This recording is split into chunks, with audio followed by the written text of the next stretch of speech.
Bonjour tout le monde, bonjour à toutes, bonjour à tous, chers étudiants, chers apprenantes et apprenants, bonjour. Dans cette nouvelle vidéo dans laquelle on va essayer de voir la régression polynomiale, sachant qu'on a déjà traité dans les vidéos précédentes la régression linéaire simple et multiple, mais la question qui se pose, est-ce qu'il s'agit toujours d'une relation linéaire entre les variables explicatives ou bien ce qu'on appelle les variables indépendantes et la variable cible ou bien la variable dépendante. C'est pour cela on va entamer dans cette vidéo une nouvelle forme de régression, c'est la régression euh, polynomiale.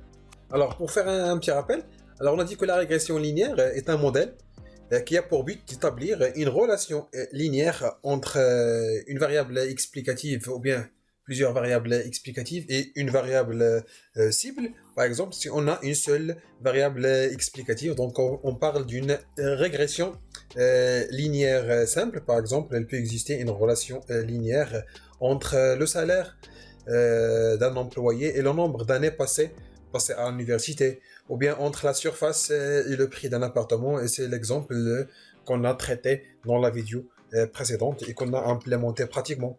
Ou bien lorsqu'on a plusieurs variables explicatives, par exemple dans la figure on a deux variables explicatives x1, x2 avec la variable cible y, par exemple pour comment estimer bien pour estimer le prix d'une voiture d'occasion alors, en fonction de son année de mise en circulation, le kilométrage, la marque, etc. C'est l'exemple qu'on a vu dans la vidéo précédente et qu'on a implémenté aussi. Donc, alors maintenant, s'il n'existe pas une relation linéaire entre la variable explicative et la variable cible, alors, l'une des grandes hypothèses de la régression linéaire est bien évidemment l'existence d'une relation linéaire entre les variables expliquées ou bien les variables dépendantes et les variables indépendantes. Alors, dans l'exemple par exemple suivant, alors le jeu de données utilisé montre que la relation entre les variables explicatives et cibles n'est pas linéaire. Alors, par la suite, on a appliqué un autre jeu de données, un modèle de régression linéaire afin de tracer la droite de régression. Alors, ça se voit que le modèle de régression nous donnera par la suite de mauvaises prédictions, des erreurs de prédiction assez élevées. Alors, c'est évident. Alors, l'idée, c'est de montrer que la régression linéaire n'est pas toujours adaptée à n'importe quel problème. Donc, afin d'améliorer le modèle de régression, alors on va opter pour la régression polynomiale. Alors, si on reprend notre modèle précédent, en utilisant cette fois une relation polynomiale, donc on s'aperçoit que l'erreur de prédiction est moins élevée que notre modèle, ou bien que notre droite de régression, alors il s'ajuste bien mieux à nos données. Et on peut pas parler d'une droite, mais on parle plutôt d'une courbe. Et tout simplement, c'est quoi une fonction polynomiale degré 1? Alors, il faut pas oublier que une fonction linéaire, c'est une fonction polynomiale degré 1, c'est-à-dire y égale x0 plus b1 x1. Alors, une fonction polynomiale degré 2, ça s'écrit sous la forme x0 plus b1 x1 plus b2 x2. Alors, fonction polynomiale degré 3, et ainsi de suite. Donc, la question qui se pose, c'est comment faire pour choisir le degré de polynôme dans la régression polynomiale. Alors, c'est un paramètre très important. Alors, pour aborder deux notions à éviter lors de l'élaboration des modèles machine learning, alors ce sont les underfitting et overfitting. Donc, on aura l'occasion de parler de ces deux concepts dans cette vidéo. Alors, dans la figure suivante, voilà, on a une régression polynomiale degré 2. Après, on a augmenté degré 4, degré 16, degré 32. Et comme vous voyez, la dernière figure représente une régression polynomiale degré 64. Donc, lorsqu'on fait une projection dans notre modèle pour les différents degrés de polynômes de régression, alors on se rend compte qu'on obtient un bon modèle de régression avec degré 4. Alors, pour les degrés assez élevés, par exemple 64, alors notre modèle semble assez étrange. Alors, il s'agit d'un exemple de d'overfitting, ou bien ce qu'on appelle le surapprentissage. Alors, l'overfitting, c'est quoi? Alors, l'overfitting d'un modèle, alors, c'est une condition dans laquelle un modèle commence à décrire l'erreur aléatoire dans les données plutôt que dans les relations entre les variables. Alors, ce problème se produit lorsque le modèle est trop complexe. Alors, dans notre sens, l'underfitting, ou bien le sous-ajustement, alors le sous-apprentissage, alors se reproduit lorsqu'on a un modèle qui ne sait pas bien saisir correctement la structure sous-jacente de nos données. Alors, par exemple, le premier problème, le premier programme qu'on a vu, ou bien le premier modèle qu'on a vu, alors il s'agit bien d'un cas d'underfitting. Alors maintenant, ce qu'on va essayer de voir, c'est comment faire ces choses-là et comment implémenter ce genre d'algorithme et ce genre de modèle. Voilà, après avoir lancé Anaconda et exécuté l'outil Jupyter, donc je vais essayer de commenter le code pour mieux comprendre et implémenter un modèle de régression polynomiale. Alors avant, je vais jeter un coup d'œil sur notre dataset. Alors, il s'agit d'un dataset dans lequel on trouve les écarts de température entre les années 1880 et 2018. Alors voilà, une dataset, ou bien une base de données avec deux colonnes. Alors hier, 1880 et les écarts de température. Alors on a un ensemble d'enregistrements, à peu près 140. Voilà, avec une seule variable explicative et une seule variable cible. Alors, la première des choses, on va commencer par importer les librairies. Alors, importe matplotlib, matplotlib.pyplot as plt. Alors, c'est une librairie concernant tout ce qui est graphe, tout ce qui est représentation graphique. Alors, Panda pour la gestion et la lecture dans notre fichier CSV ou bien dataset. Alors, scikit-learn.linear-model. Alors, import linear regression. Alors, c'est la même commande qu'on a, bien la même librairie qu'on a importée pour la régression linéaire. Alors, puisqu'on a dit tout simplement, alors c'est quoi une régression linéaire? Alors, c'est une régression polynomiale degré 1. Voilà. Après, on importe from scikit-learn.preprocessing import polynomial features, puisqu'on va utiliser la fonction polynomiale. Alors, j'ai ajouté une autre librairie, alors qui se trouve toujours dans scikit-learn. Alors, .metric import R2score. Alors, R2score, c'est pour calculer plus ou moins, disons, la fiabilité et la performance de notre modèle. Alors, puisqu'on va essayer de comparer plusieurs modèles par la suite. Voilà, alors après, on commence par l'importation de données. Alors, je vais exécuter, par exemple, la première des choses, le premier bloc. Voilà, exécuter, ça marche. Alors, comme deuxième bloc, alors, on va importer le dataset. Alors, dataset, pd.read csv. Le nom de dataset, c'est datatim.csv avec séparateur point virgule. Puisqu'on trouve parfois point virgule, parfois par défaut c'est virgule. Puisqu'on a le séparateur point virgule, donc il faut mentionner comme séparateur point virgule. Après on déclare deux objets, x et y. Alors dans x on met première toutes les lignes et les colonnes sauf la dernière colonne. Puisqu'on a que deux colonnes, donc on va mettre dans x l'année, year. Et Y, toutes les lignes et la dernière colonne. Donc, on va mettre T en X. J'exécute. Voilà, ça marche. C'est bon. Alors maintenant, avant d'appliquer la régression polynomiale, alors la première des choses qu'on va essayer de faire, alors c'est de représenter. Alors, je vais commenter le code. Alors, représenter les données, ou bien le dataset. Le dataset sous forme d'un nuage de points. Voilà. Voilà, j'exécute. Alors, on va utiliser la bibliothèque matplotlib. Alors, plt.skater. Alors, les données x, y, et j'ai choisi comme couleur yellow. Voilà, j'exécute. Et voilà la représentation de nos données sous forme d'un nuage de points. Donc déjà, on constate que la régression linéaire alors donne de bonnes prédictions dans quelques parties, mais d'autres d'autres non. Alors on constate qu'il n'y a pas vraiment une relation linéaire entre les variables explicatives et la variable explicative et la variable cible. Alors ce qu'on va essayer de faire dans un premier temps, alors on va essayer de créer et entraîner un modèle régression linéaire simple qu'on va essayer de tracer. Et par la suite, on va voir la régression polynomiale. Donc on va procéder comme suit. Alors on va déclarer un objet régresseur.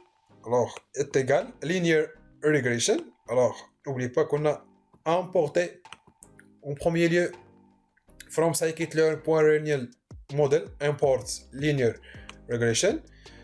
Après par la suite on va demander à ce modèle, on va l'entraîner fit en utilisant les données explicatives et données cibles.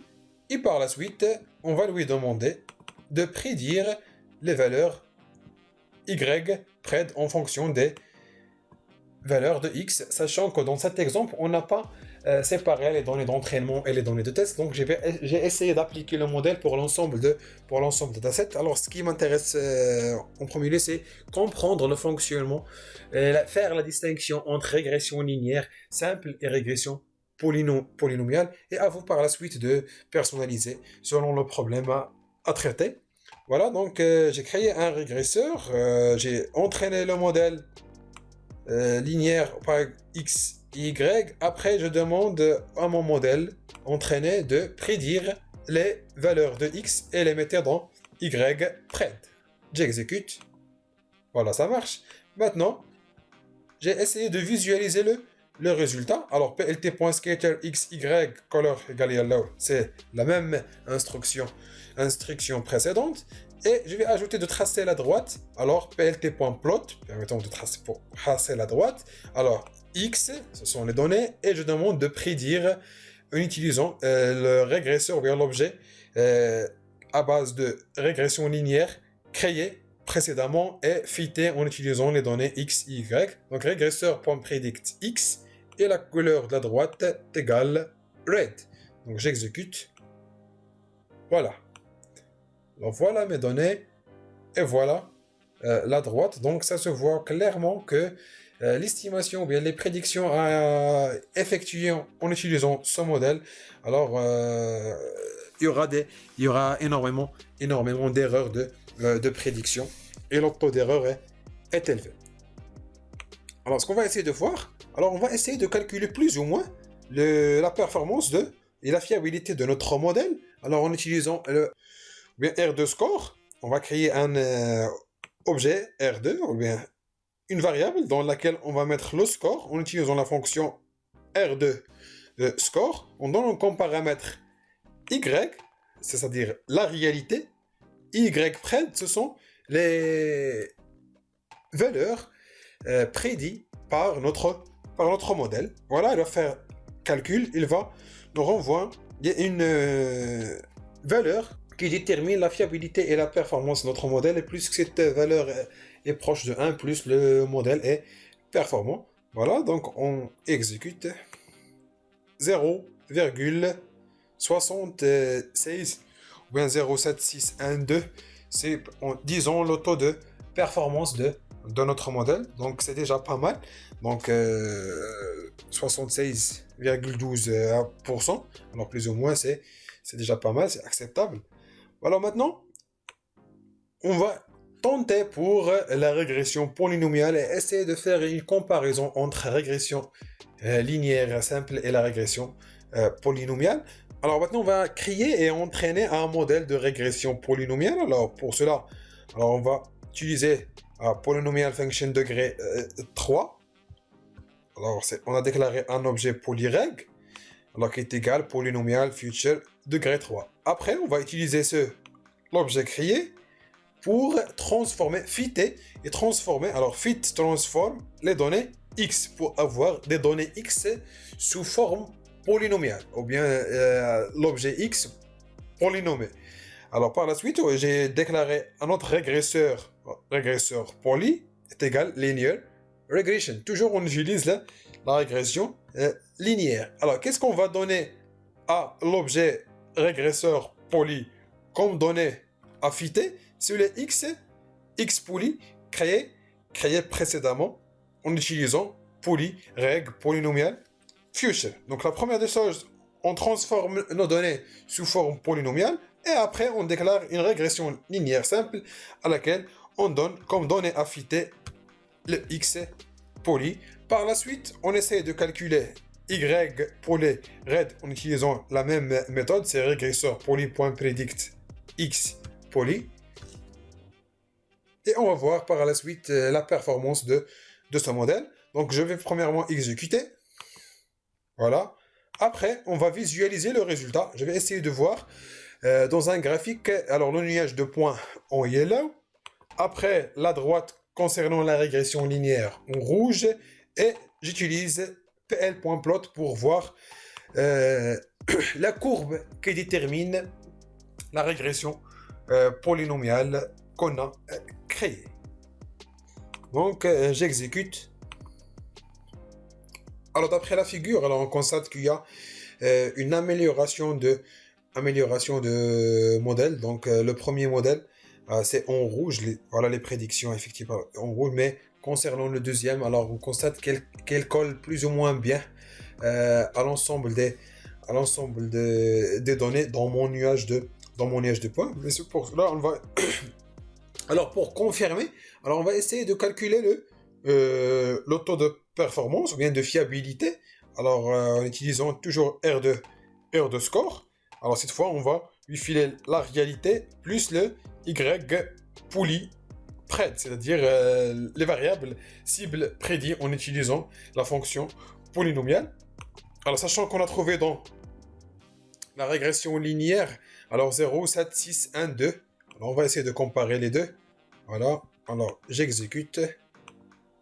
Et voilà, on constate qu'il y a une amélioration très importante. Alors, 0,8835, c'est très important comme taux de fiabilité et de performance de notre modèle. Alors, on va essayer de traiter le cas où on change le degré de polynôme, par exemple, au lieu de 3. Alors, je vais mettre, par exemple, 64. C'est bon, j'exécute. Je vais essayer de visualiser le résultat. Voilà. Alors, comme vous remarquez, alors mon modèle n'est pas assez performant comme le précédent. Alors, je vais essayer de calculer R de poly en utilisant les mêmes données. Voilà. Alors, 0,86%. Sachant que le polynôme degré 3, alors on a trouvé un taux très important. Alors, si je change, voilà, par exemple 10, si j'exécute, voilà, alors 0, 8, 8, 30, 39. Donc, on peut dire que une fonction polynomiale degré 10, alors je marche bien, plus ou moins, avec l'ensemble, et colle bien avec l'ensemble des données. Alors, avant de terminer, alors on va voir comment faire une nouvelle prédiction. Alors, par exemple, si je veux faire une prédiction pour l'année 2030, alors la première des choses, il faut utiliser polyreg pour transformer les données à un format compréhensible, disons plus ou moins, par notre régresseur poly. Alors, voilà le régresseur poly. Alors, puisqu'on a utilisé dans le régresseur poly des données fitées et polynomées, alors j'exécute. Alors voilà le taux d'ici 2030, c'est 2,204. Voilà, c'est la fin de cette vidéo dans laquelle on a essayé de voir la distinction entre la fonction ou bien la régression linéaire simple et la régression polynomiale. Donc je vous donne rendez-vous à la vidéo suivante pour voir une autre catégorie d'apprentissage. C'est ce qu'on appelle la régression logistique. Donc bon courage, bon apprentissage et à la prochaine.